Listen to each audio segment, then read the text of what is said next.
el átomo y su estructura.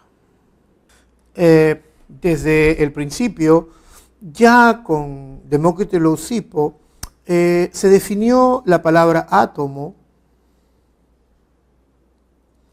como a sin tomo división.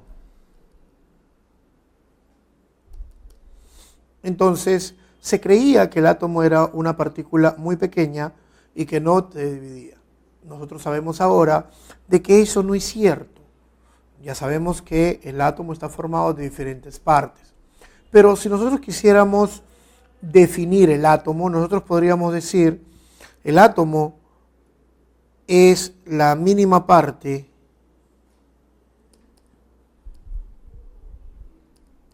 de la materia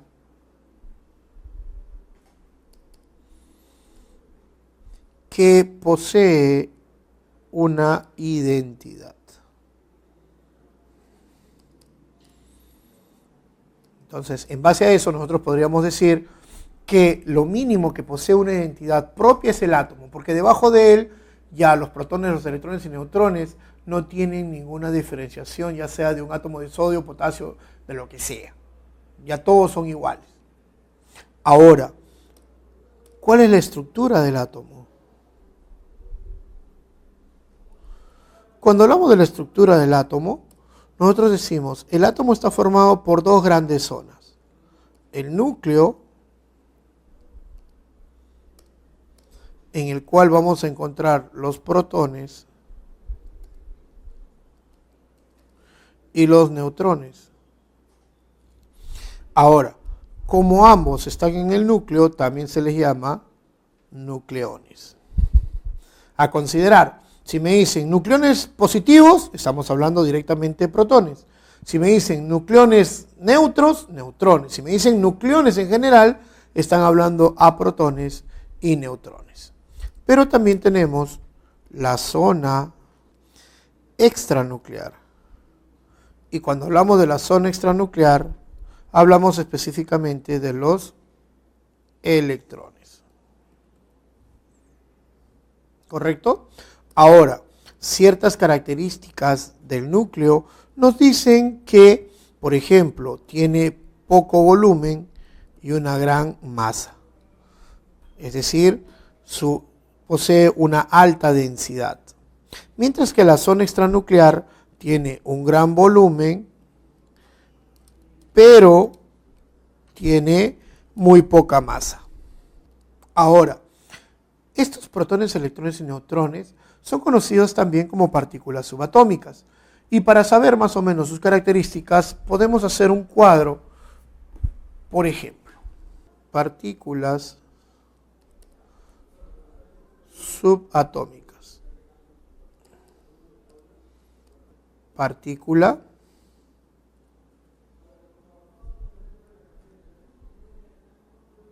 símbolo masa y carga. Tenemos el protón, el neutrón y el electrón. Su símbolo del neutrón y del electrón.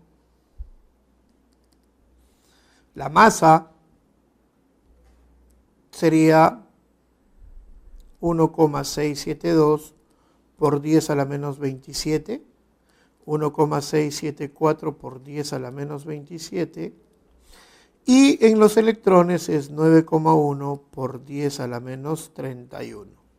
La carga es 1,6 por 10 a la menos 19, y esto está en coulombs. El neutrón no tiene carga y el electrón tiene la misma carga, solo que con signo negativo. Algunas cosas que podríamos sacar de aquí es, por ejemplo, que la masa del protón es aproximadamente la misma que la masa del neutrón. Tenemos que la masa del electrón es aproximadamente 1800 veces, esto es la masa del protón, 1800 veces la masa del electrón. Y que obviamente la carga del protón es la misma que la carga del electrón. Ahora, ¿qué más podemos decir? Por ejemplo, cuando nosotros queremos representar un átomo, la idea de la representación de un átomo es primero pasar por cómo se ve el núcleo o la representación del núcleo de un átomo. Cuando hablamos de un núcleo, hablamos de esto. Z es el número atómico. A es o se puede considerar como la masa o el número de masa. E es el símbolo y Q es la carga. ¿Correcto? Cuando nosotros hablamos de el número atómico, que es el Z, aquí sería bueno precisar, ¿no? El número atómico es tan importante para los átomos que es como para nosotros nuestra huella digital. ¿Qué implica entonces? ¿Qué significa la huella digital para cualquiera de nosotros?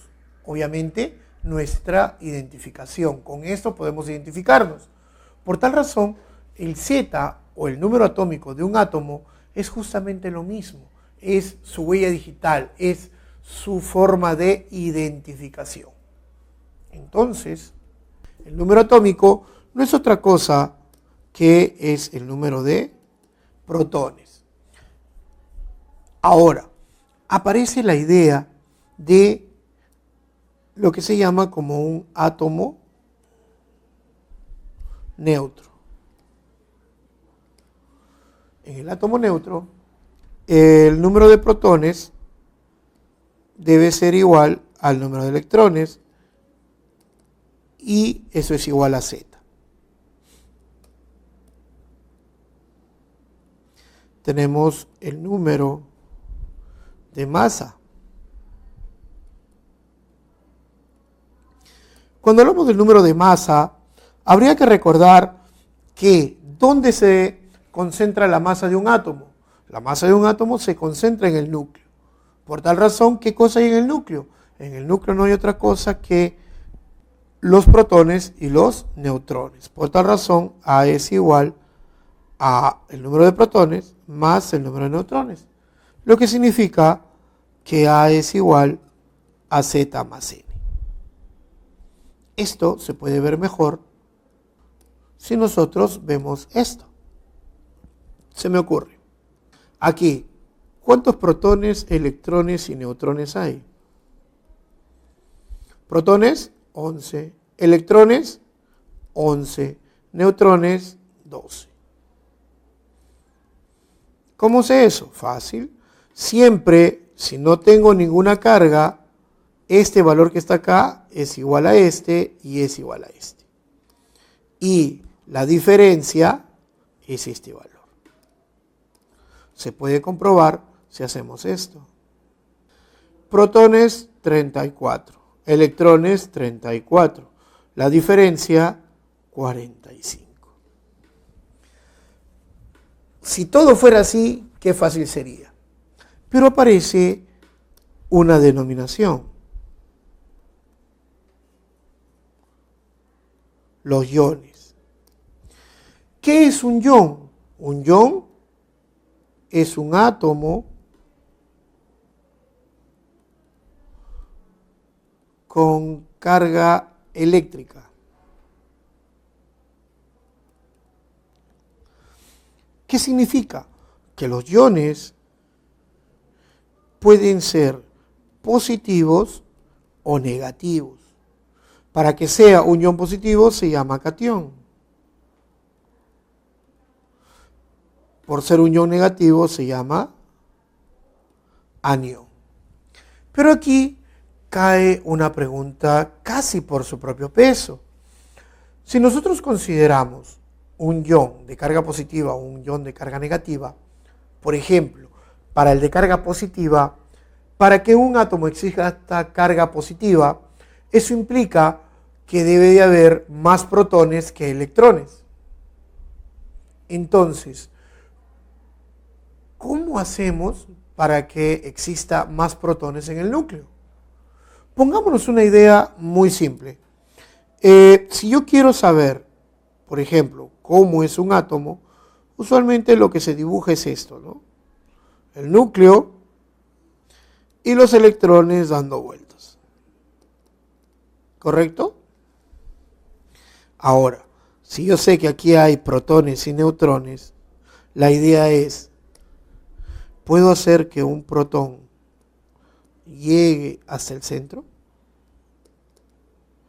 La respuesta, obviamente, es no. ¿Por qué? Primero, un protón no puede pasar todos los electrones que hay en el núcleo, en el átomo, perdón. Y segundo, carga positiva con carga negativa no va a generar nada. No puede pasar. ¿Cuál sería la otra posibilidad entonces? La otra posibilidad es que uno de estos electrones se vaya, ya que son iguales, y haya más protones que electrones. Entonces, cuando nosotros hablamos de un catión, nosotros vamos a decir, un catión implica la pérdida de electrones, mientras que un anión es la ganancia de electrones. ¿Cómo se observa esto? Eso se observa de la misma manera y casi con los mismos ejemplos que hemos desarrollado. ¿Cuántos protones hay? 11. ¿Cuántos electrones hay? 10. ¿Cuántos neutrones hay? 12. Protones, 34. Electrones, 36. Neutrones, 45. ¿Qué ha sucedido? Ha sucedido algo bien simple. Este de acá siempre es el número de protones. Eso no va a cambiar. Sabemos que la resta siempre es esto. Pero hay que considerar también ahora que esto menos esto me genera esto. 11 menos más 1, 10. 34 menos 2, 36.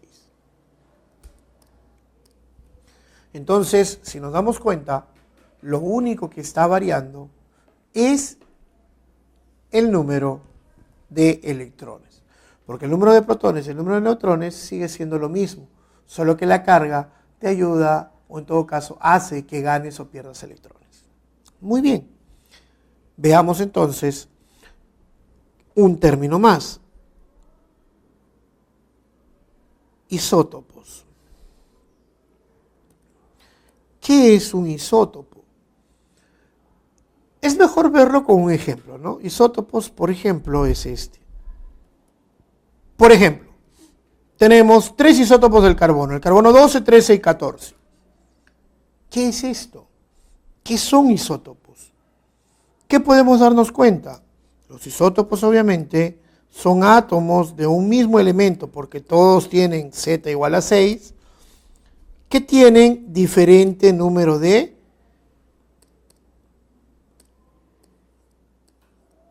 A. Si no lo quieres llamar así, podríamos decir diferente número de neutrones. Entonces, la definición sería, son átomos de un mismo elemento que poseen igual Z, pero diferente A. O si quieres, diferente número de neutrones.